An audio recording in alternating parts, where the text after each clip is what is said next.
Coach, just a few days to go before the road game. What have you seen from San Antonio that you're working on this week?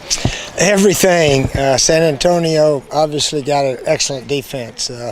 Mike Martz and the San Diego team only got 2 field goals, 6 points. So we got our work cut out offensively. Hopefully we can block and throw and catch a little better than the last time, run a little bit better, do everything, and hopefully keep playing really good defense. But this is a good team, San Antonio. They'll probably have a big crowd, expecting 30,000 or so. So it's a huge game for us. It's the only matchup of undefeated Alliance teams this week. Okay. It was interesting that all 4 home teams won their games this past week. So, but the visitors have got to win sometime. So hopefully it'll be this week.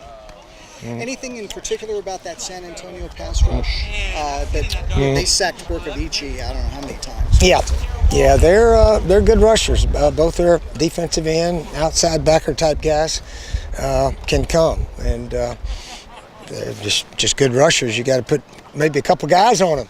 You know, everybody thought in the Alliance, since you can only rush 5, the quarterback will be standing back there all day, but that's not true. You still got to block and tackle, even with the rule of rushing 5. Speaking of the rule of rushing 5, does that change the way that you game plan now as opposed to really any other stop you've had? Oh, certainly. Certainly, if they can rush 7 or 8, you better keep a back and tight end, a whole bunch of guys back there, or you throw hot passes, that kind of stuff. So we try not to just leave it up to the 5 linemen to pick up 5 rushers. That's hard to do. They can scheme guys from all over the place. So we try to get at least one or 2 backs back there to help out. If I can jog your memory bank a little bit, how can you compare what you're doing with this team this year? Go all the way back to your first year with the Bandits and putting that team together. It's a lot different. It really is. That team was already there, and but the general managers and those guys are very similar, I guess, finding them and so forth.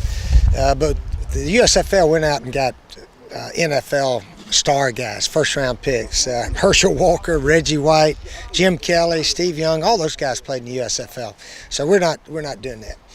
That's a big difference. The USFL had individual owners, and some of them wanted to outspend the other guy to win. So it got sort of unfair there a little bit.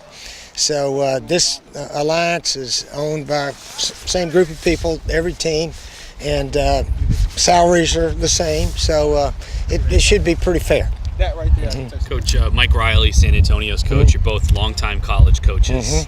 What are your thoughts on facing him next week?